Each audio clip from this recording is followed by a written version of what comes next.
모든 사물에는 각각 그 특유의 냄새가 있습니다. 사람 역시도요, 자신도 알게 모르게 그 냄새를 가지고 또 냄새를 내뿜으며 살아갑니다. 그렇게 우리는 항상 냄새를 맡고 살며 또 냄새에 젖기도 하고 또 냄새에 동화되어 살아갑니다.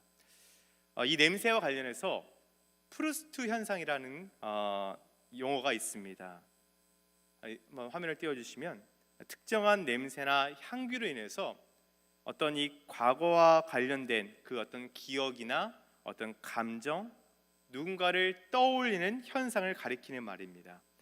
이것은 19세기의 소설가, 프랑스 소설가 마르셀 프루스트의 그 이름에서 따왔습니다. 내용인즉슨 그가 어느 날 겨울날 이 홍차에다가 이 마들렌 과자를 딱 적셔가지고 한 입을 딱 베어 물었는데, 그 순간 어릴 적 고향에서 그의 숙모님이 그에게 내어주곤 했던 그 마들렌과 그 홍차의 향기가 불현듯 떠올랐던 것입니다.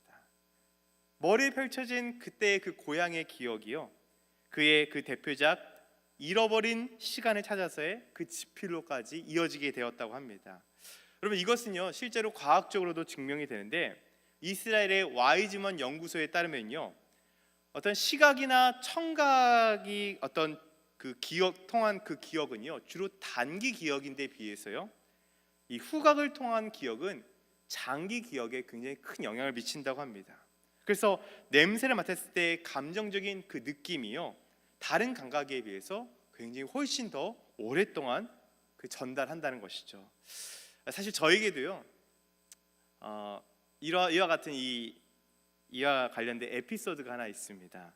제가 학창 시절에요, 학원을 다니다가 저보다 한 살 어린 여학생에게 러브레터를 받았습니다. 네, 제 자랑입니다. 그 당시 이제 그 편지 내용 안에 그 여학생이 왜 저를 좋아하게 되었는지 이제 그 내용이 이제 기록이 되어 있었는데, 어느 날 이 여학생이 이제 학원 문을 딱 열고 나오는 와중에 학원문을 열고 딱 들어가는 저와 이제 부딪히게 되었다는 거예요. 저를 딱 부딪히면서 저한테서 어떤 향기로운 냄새를 맡았다는 겁니다. 근데 그 냄새를 맡고 나서 그날 이후로 자꾸만 제 얼굴이 떠오르고 제가 생각나고 저를 좋아하게 돼서 이렇게 편지로 이제 고백하게 되었다는 그런 내용이었습니다. 그런데요, 성도님들, 지금도 제가 가끔 이제 그 내용을 생각하면요 너무 웃음이 나오는 거예요. 왜 그러냐면, 제가 남고 출신이거든요. 남고 출신 학생이 학교 끝나고 방과 후에 뭐 했겠어요? 애들과 맨날 축구해요. 농구합니다. 그럼 항상 땀에 젖어요. 그 땀에 젖은 채로 제가 이제 학원을 가는 겁니다. 아마 그 학원 수업 시간에 땀에 젖은 제가 그 여학생과 부딪혔을 거예요. 그러면 저한테 났을 냄새가 무슨 냄새겠어요? 땀 냄새죠, 땀 냄새. 저는 뭐 그 당시 제가 뭐 학생 때 제가 무슨 향수 같은 걸 사용했겠습니까? 근데 어떤 영문인지 모르겠는데 제게 맡았을 그 냄새가 그녀에게는 이제 그 여학생에게는 향기로운 냄새로 이제 맡게 됐던 것이죠. 그리고 이제 저를 계속해서 떠올리게 됐다는 것입니다. 아마 저에게 호감을 주는 향기로 아마 그게 느껴지지 않았을까. 그렇다고 해서 오늘 혹여라도 저한테 일부러 부딪히면서 목사님에게서 혹시 그런 향기로운 땀 냄새가 나지 않았는지 맡으실 필요는 없습니다. 지금은 제가 또 향수를 뿌리고 다니기 때문에 그 냄새 아닙니다. 아무튼 그 당시 그랬다는 것이죠. 어쨌든 이런 냄새는 우리에게 어떤 누군가를 떠올리게 하는 그런 우리의 어떤 기억을 또 자극할 수 있다는 그런 냄새가 관련 연구가 있다는 것을 제가 말씀드리고자 했습니다. 또한 냄새는요 단순히 냄새로 끝이지 않는다는 것입니다. 말씀드렸던 것처럼 냄새는 일반적인 냄새뿐만이 아니라 어떤 그의 삶이 어떤 것인지 어땠는지를 보여주는 특징이 되기도 한다는 것이죠. 그래서 국어사전에 따르면요, 일반적으로 우리가 흔히 알고 있는 냄새라는 것은요 코로 맡을 수 있는 온갖 기운, 일반적인 냄새의 정의죠. 근데 또 하나의 정의는 뭐냐면 어떤 사물이나 분위기 따위에서 느껴지는 특이한 성질이나 낌새를 가리킵니다. 그러니까 중의적인 표현을 가지고 있는 거예요. 냄새라는 것은 이런 거죠. 야, 저 사람 참 사람 냄새가 나. 이런 의미는 어떤 느낌으로 다가오세요? 긍정적으로 다가오죠. 또한 야 저거 아주 사기꾼 냄새가 물씬 풍겨 이러면 어떻습니까? 굉장히 부정적인 느낌을 가지고 있습니다. 그리고 앞서서 말씀드렸던 것처럼 땀 냄새라는 것은 굉장히 좀 중의적이에요. 중립적인 표현을 가지고 있습니다. 좀 그것이 긍정적인 느낌을 가질 때도 있고, 저 사람 땀 냄새나 하면 좀 부정적인 느낌을 가지고 있는 단어가 또 땀 냄새라는 단어이기도 합니다. 여러분 이처럼요, 이 냄새라는 단어에는요 이렇게 좀 중의적인 표현을 담고 있습니다. 근데 오늘 사도 바울 선생님이요, 오늘 본문에서 이 중의적인 표현으로서 이 본문의 내용을 풀어가고 있습니다. 14절에서 그리스도를 아는 냄새, 15절에서 우리는 그리스도의 향기라, 16절에서 생명에 이르는 냄새, 또 사망에 이르는 냄새라는 표현을 하고 있습니다. 근데 이 내용들을요, 이 본문의 표현들을요, 당시 사도 바울이 겪었었던 그 사도 바울의 상황과 배경을 바르게 파악하지 않고서는요, 참 이 고린도후서가요 해석하기 참 어려운 본문이기도 합니다. 그래서 오늘 저는요, 당시 바울이 겪었을 바울의 처한 상황을 함께 성도님과 함께 나누면서 그가 이 냄새라는 표현을 통해서 우리에게 말하고자 하는 바가 무엇이었는지, 그리고 그 신앙의 적용점을 함께 성도님들과 함께 나눠보도록 하겠습니다. 오늘 본문의 말씀을 들어가서 오늘 본문 12절은요, 사도 바울이 자신이 이 드로아라는 도시에 방문했던 사실을 언급하면서 시작을 하고 있습니다. 그가 드로아에 방문했던 이유는 먼저는 그가 그곳에서 복음을 전파하기 위해서 하나님이 복음의 문을 열어주셨기 때문입니다. 또 하나는 13절에서 밝히듯이 그는 그곳에서 믿음의 동역자 디도를 만나기 위해서였습니다. 우리 12절과 13절 말씀 함께 읽도록 하겠습니다. 한번 말씀 띄워주시겠으면, 내가 그리스도의 복음을 위하여 드로아에 이름에 주 안에서 문이 내게 열렸을 때 내가 내 형제 디도를 만나지 못하므로 내 심령이 편하지 못하여 그들을 작별하고 마게도냐로 갔노라. 사실 그가 그곳에서 디도를 만나기 위해서 드로아 갔던 이유는 뭐였냐면, 그곳에서 디도를 통해서 전달될 그 어떤 편지를 기다렸기 때문에 그렇습니다. 사실 바울은요, 어떤 편지를 기다렸냐면 고린도 교회에서 올 그 답장을 기다렸습니다. 그래서 그 답장을 너무 기다렸던 나머지 앉아서 기다리기보다 드로아에 가서 그곳에서 디도를 기다렸던 거였어요. 그런데 문제는 디도가 오는 시간이 좀 늦어졌던 것도 있고, 바울이 너무 성급하게 서둘렀기 때문에 이 드로아에서 만나지 못했던 것입니다. 그래서 지금 바울이요, 급하게 어떻게든 디도를 만나기 위해서 지금 드로아에서는 지금 이 복음의 문이 열렸음에도 불구하고 이 사역을 뒤로 하고 그가 지금 서둘러서 마게도냐로 향했던 것입니다. 그래서 13절에서 내가 내 형제 디도를 만나지 못함으로 내 심령이 편하지 못하였다, 이렇게 얘기를 하고 있는 것입니다. 왜 그토록 바울은 이 디도를 만나기를 원했을까요? 왜 그토록 바울의 목적이 뭐예요? 항상 그는 어떻게 해서든 어디에서든 복음의 문이 열린 그곳에서 바울은 복음을 전하기를 원했던 사람입니다. 그런데 그 드로아에서의 복음의 사역을 뒤로 하고 마게도냐로 향했냐, 이겁니다. 사실 당시는요, 여러분, 이런 이동이요 결코 쉬운 것이 아니었습니다.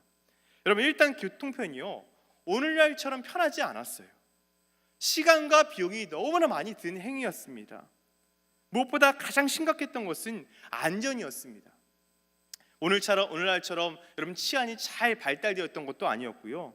특히 바울이 드로아에서 이 마게도냐로 이동하려면요 배편으로 이동해야 되는데 날씨로 인한 파선의 위험성이 도사리고 있었습니다. 한번 화면을 띄워주시면요, 그 지도를 화면을 띄워주시면 저 네모판 박스 안에 파란색으로 드로아에서 저 빌립보라고 하는 이 마게도냐 지방으로 넘어가기 위해서는요 저 해협을 넘어가야 됩니다. 굉장히 긴 항해였어요. 결코 쉽지 않았습니다. 그럼에도 그가 마게도냐로 가서 디도를 만나려 했던 것은 단 한 가지, 디도가 가져올 그 고린도 교회의 소식을 듣기 위해서였습니다. 여러분, 사실 바울 안에는 이 고린도 교회를 향한 거룩한 부담과 애틋한 마음이 늘 있었습니다. 바울은 앞서서 그의 2차 전도여행 기간 동안 18개월간 그 고린도에 머물면서 고린도 교회에 복음을 전하고 고린도 교회를 개척을 했습니다. 근데 고린도 교회는 항구 도시라서 참 말도 많고 탈도 많은 교회였어요. 수많은 사람들이 모여 있다 보니까 얼마나 많은 문제를 일으켰는지, 그래서 앞서서 그가 고린도전서를 보내어서 그 고린도 교회의 문제를 해결하기 위해서 그가 애썼음을 알 수 있습니다.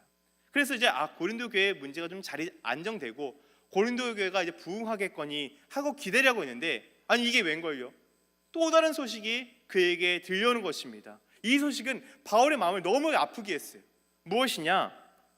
바울의 사도권을 가지고 모함하며 적대시하는 이들로 인해서 교회가 큰 혼란에 빠졌다는 소식이었습니다.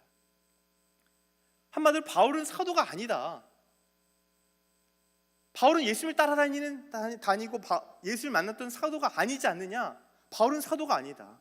더 나아가서 그가 사도라고 한다면, 아니 하나님이 그의 사역을 도와주셔야지 바울에게 왜 이렇게 많은 고난을 하나님이 허용하시느냐, 허락하시느냐? 그렇기 때문에 바울은 사도가 아니다, 이런 말을 퍼뜨리는 극단적인 유대주의자, 거짓 선지자들이 고린도 교회에 들어와서 침투에 들어와서 고린도 교회를 굉장히 어지럽혔던 것입니다. 아유, 뭐 바울이 사도가 아니야? 그럼 바울에서 받았던 이 복음은 무엇이지? 야, 우리가 속았던 것 아니야? 이런 오해와 억측들이 고린도 교회에 가득했던 거예요. 그래서 처음에는요, 바울이 이 소식을 듣고 이 문제를 해결하기 위해서 직접 고린도후서 2장 1절의 말씀을 보면 그가 직접 고린도 교회에 방문도 했었습니다. 근데 여러분, 이 만남이요, 좋은 만남이 아니었어요. 좋게 헤어지지 못했습니다. 더 큰 혼란이 생겼어요. 여전히 그 갈등이 잠잠해지기보다 오히려 그 갈등이 더 올라온 상황이 됐습니다. 그래서요, 바울은 한 번 더 방문을 할까 하다가 그렇게 하지 않고 디도편으로 그의 정말 간절한 마음을 담아서 그 서신서는 남아있지 않지만 눈물의 편지를 적어서 디도편으로 고린도 교회에 그 바울의 서신서를 보냈던 거였어요. 그리고 디도를 통해서 고린도 교회의 응답을 기다리고 있었던 겁니다. 그러니까 얼마나 바울 입장에서는요, 성도님들, 그 고린도 교회의 응답이 얼마나 기다려졌겠어요. 얼마나 답답했겠습니까? 그러니까 들어와서 기다리다 못해서 마게도냐 지방으로 그가 향했던 곳이었어요. 여러분, 그 마게도냐 지방을 향해서 나아가던 여러분 바울의 심정, 그 바울의 마음을 한번 생각해 보십시오. 아마 저는 그런 생각이 듭니다. 바울이 그 먼 항해 일정을 나아감에 있어서 어쩌면 그는 자신에게서 났던 그 냄새를 통하여서 굉장히 안 좋은 냄새를 맡지 않았을까, 2차적, 3차적 기억이 떠오르지 않았을까 생각이 들었을 것 같아요. 여러분, 바울은요, 여러분 서둘러서 가야 했을 거예요. 제대로 준비되지 못한 상황이었겠죠. 서둘러서 가는 그 마게도냐를 향하는 와중에, 여러분 여행 와중에 뭐 제대로 씻는 것이 가능했겠습니까? 뭐 마음 편히 여관에서 머물면서 그가 뭐 어떤 씻기도 하면서 그렇게 마음 편히 여행했겠어요? 어떻게든 빨리 그 디도편으로 올 그 소식을 전해 듣기 위해서 얼마나 서둘러 다름질했겠습니까? 또 극도의 어떤 초조와 불안, 고린도 교회에서 사역이 실패해서 고린도 교회가 와이 되면 어떡하지? 하는 그 걱정과 불안함으로 그 어떤 극심한 어떤 이 식은땀이 그에게 막 흘러내렸을 거예요. 하나님께 밤새 부르짖으며 기도했을 것입니다. 눈물로 막 범벅이 됐을 거예요. 여러분, 바울에게서 그 몸에서 여러분 결코 좋은 냄새가 나지 않았을 것이었을 겁니다. 그리고 그 냄새를 바울이 맡았을 때 그에게 불현듯 떠올랐던 단어는 실패, 그리고 자신의 죽음과도 같은 냄새로 여겨졌을 것입니다. 그들의 말대로 나는 하나님께 인정받지 못한 실패한 사역자 아닐까? 내 그간의 노력과 모든 희생이 물거품이 되지 않을까? 그런 낙심과 나는 이제 죽어가고 있구나 하는 자신이 죽어가는 느낌을 아마 그는 받았을 거예요. 제가요 얼마 전에 한 토크쇼에서 개그우먼 이영자 씨의 그 자신의 그 컴플렉스에 관련된 그 영상을 좀 본 적이 있습니다. 그녀는요, 화면 띄워주시면 어린 시절 어머니가 생선 가게를 한 것으로 인해서 늘 자신의 몸에서 비린내가 나지는 않을까 하는 콤플렉스에 시달렸다고 합니다. 그래서 누군가 지나가다가 생선 냄새 나는 것 같지 않아? 아니면 어떤 아무리 자기가 친한 친구라도 야, 네 몸에서 생선 냄새 나 하면요, 막 그것이 화가 나가지고 막 싸우기까지 했다는 것이요. 그래서 지금도 그때 남은 습관이 뭐였냐면, 이렇게 다니다 보면 이렇게 냄새가 나지 않나 하는 그런 습관이 지금도 남아 있다고 합니다. 그래서 그녀에 있어서 생선 냄새는 단순한 냄새가 아니었어요. 그녀 자신에게 느껴진 어떤 열등감을 가지게 했던 냄새였습니다. 아마 바울도요, 지금 그의 몸에서 그 땀에 절은 냄새, 그 극심한 아마 악취와도 같은 냄새가 그의 나는 냄새로 인해서 야, 나는 실패자야, 나는 죽어가고 있어, 아마 그걸 느꼈을지 모르겠어요.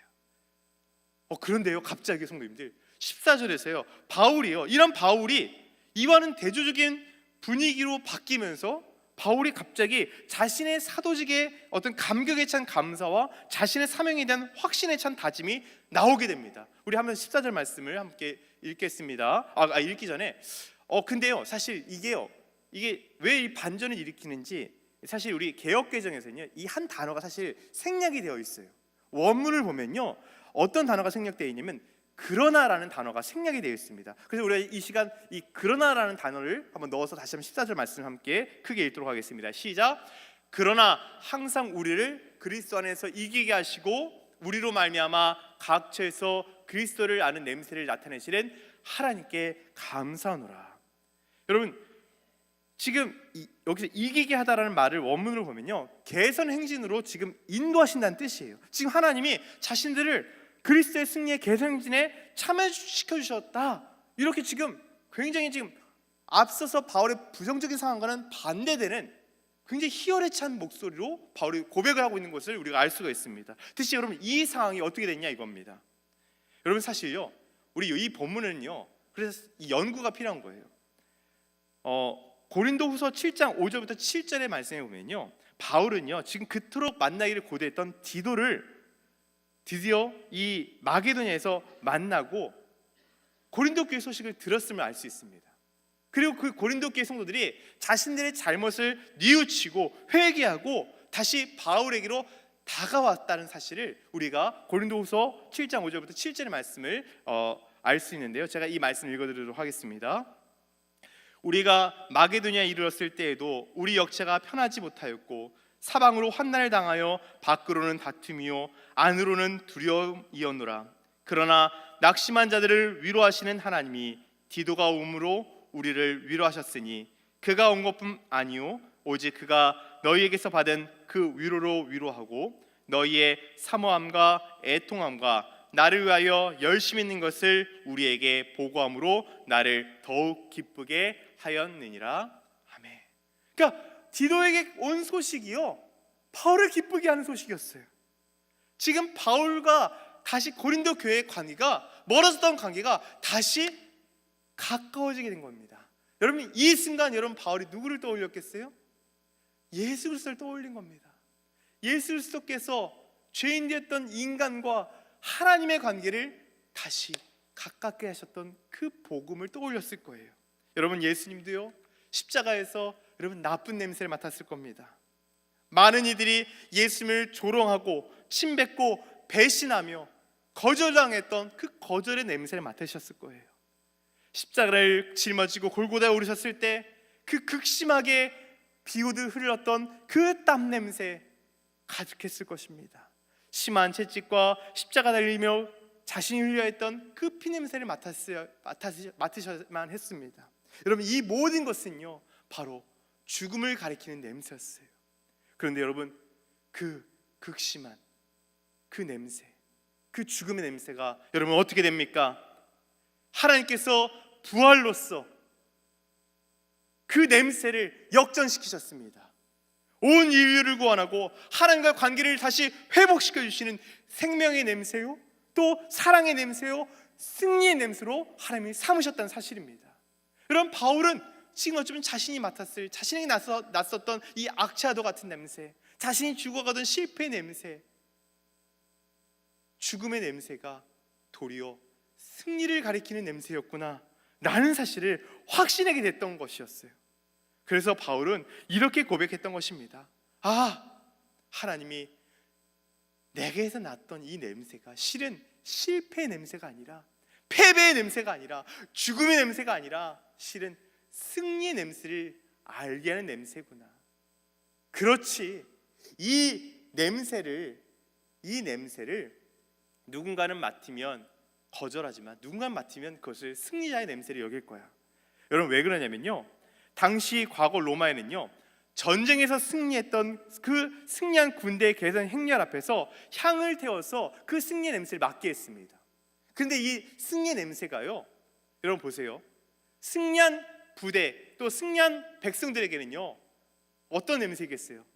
우리가 승리했구나 하는 냄새겠지만, 반대로 패배한 자들, 또 포로로 끌려오는 자들에게는 어떤 냄새 느껴졌겠어요?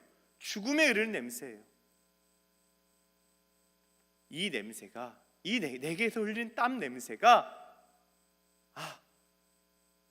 나쁜 것만 아니구나, 누군가에게는 승리를 알려주는 냄새구나, 또 반대로 우리를 거절하는 이에게는 사망에 이르는 냄새구나. 그래, 이것은 그리스도의 향기야. 그리스도의 복음도 누군가에게는, 그 복음을 받아들이는 사람에게는 구원을 얻는 냄새지만, 생명에 이르는 냄새지만, 반대로 그리스도의 복음을 거절하는 이에게는 죽음에 이르는 냄새지. 그래, 맞아, 부끄러울 것 없어, 자책할 필요 없어, 나는 잘하고 있는 거야, 이런 확신이 들었던 겁니다. 그래서 여러분 15절과 16절 말씀 함께 우리 한번 띄워주시면 그 말씀을 한번 보도록 하겠습니다. 함께 말씀 읽겠습니다. 시작. 우리는 구원받는 자들에게나 망하는 자들에게나 하나님 앞에서 그리스도의 향기니, 16절, 이 사람에게는 사망으로부터 사망에 이르는 냄새요, 저 사람에게는 생명으로부터 생명에 이르는 냄새라. 누가 이 일을 감당하리요? 여러분, 바울은 그래서 이제 흔들리지 않게 된 거예요. 이 디도로부터 온 위로의 소식을 통해서 하나님이 지금도 나와 함께 하시지. 그래, 흔들리지 말자 바울아, 우리 일행들아, 흔들리지 말자, 이 확신을 가졌습니다. 무엇보다 우리는 그 거짓 사도들과 같이 자신들의 유익과 이익을 위해서 이 일을 하고 있는 것이 아니잖아. 우리는 순종으로 오직 그리스도의 복음만을 전했잖아. 하나님이 마침내 우리를 그 승리의 개선 행진에 우리를 함께 동참시키시고 마침내 우리를 승리케 하실 거야.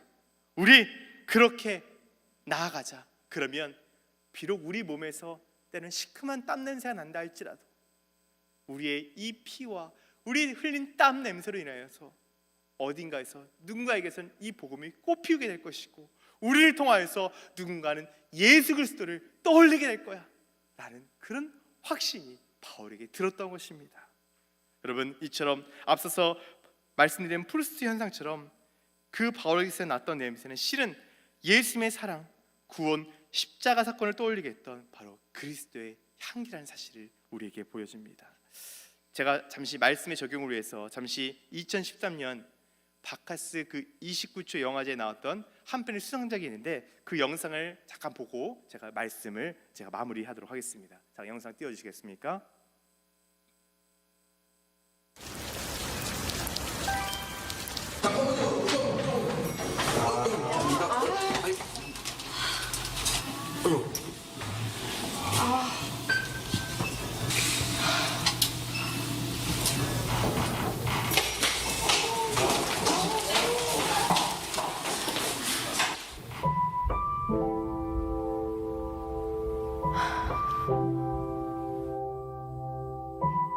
바카스.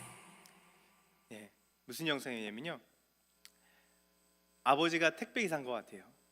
비 오는 날 억수 쏟아지는 그 비 냄새와 비에 젖은 냄새와 비로 인한 물에 젖은 냄새겠죠. 그리고 땀 냄새가 가득한 냄새를 가지고 엘리베이터를 탔습니다. 마침 따님의 회사에 도착했던 것 같아요. 근데 아버지가 그 딸을 보고 참 아는 척을 할 수 없어요. 딸도 그 아버지가 참 부끄러웠던 것 같습니다. 그러니까 지금 한숨을 내쉬는 거예요. 그런데 그 아버지가 그냥 가지 않고 딸의 자리에 이제 바카스 광고겠죠. 그 바카스 한 잔을 탁 올려놓고 우리 딸 미안해, 아빠 사랑해 이렇게 고백을 하고 그 택배 용지에 탁 이렇게 휘갈겨서 물에 젖은 그 택배 용지를 딱 그 자리에 올려놓고 갔던 겁니다. 여러분, 성도님들에게서는 어떤 냄새가 나십니까? 아마 성도님들 삶 속에서도요, 저와 같은 그 가족들을 위해서 열심히 살아왔을 그 삶의 땀 냄새가 아마 그동안 나셨을지 모르겠어요. 그 냄새가 사실 가족들을 부양했던 냄새였습니다. 근데 그렇게 생겼던 냄새가 때로는 다른 사람들이 맡았을 때 뭐야 저 악취 아니야? 왜 이렇게 냄새나? 좀 씻어요. 그 냄새를 가지고 아버지가 집에 들어왔을 때 가족들이 그런 말을 했을지 몰라요. 아빠 왜 이렇게 냄새나? 빨리 좀 씻어. 엄마 왜 이렇게 냄새나? 좀 씻어요. 말했을지 모르겠어요. 근데 사실 여러분, 그 냄새 어떤 냄새였어요? 진정한 희생과 헌신의 냄새고 가족 사랑을 알리는 향기 냄새 아니었습니까? 여러분, 그렇습니다. 우리 그런 냄새를 그동안 흘리며 살아오셨어요.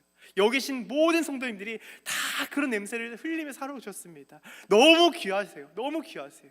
그런데요, 여러분, 이제 우리가 이 냄새에 멈추서는 안 됩니다. 우리에게 또 필요한 냄새가 있어요. 바로 그리스도를 알게 하는 냄새입니다. 그리스도의 향기입니다. 우리가 그리스도인으로 복음을 위하여 최선을 다할 때 나오는 냄새입니다.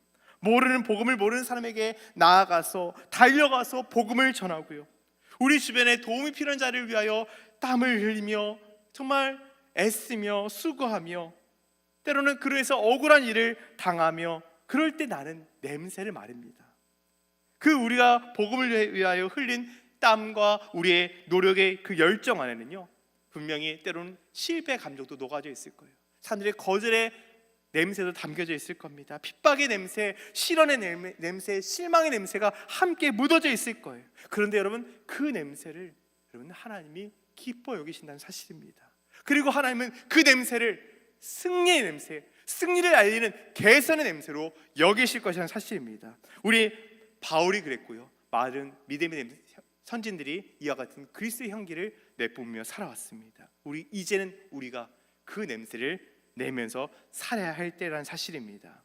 그렇게 하나님은 오늘도 그 향기를 통해서 오늘도 구원받는 자와 멸망당하는 자를 나누시고 우리를 통하여 그 복음의 역사를 이끌어 가실 것입니다. 성도님들, 분명 이 복음의 냄새 내는 과정에는 많은 어려움이 있을 수 있습니다. 또 많은 고난과 오해가 있을 수 있습니다. 여러분, 그럴 때마다 예수님을 바라보시고 예수님을 떠올리십시오.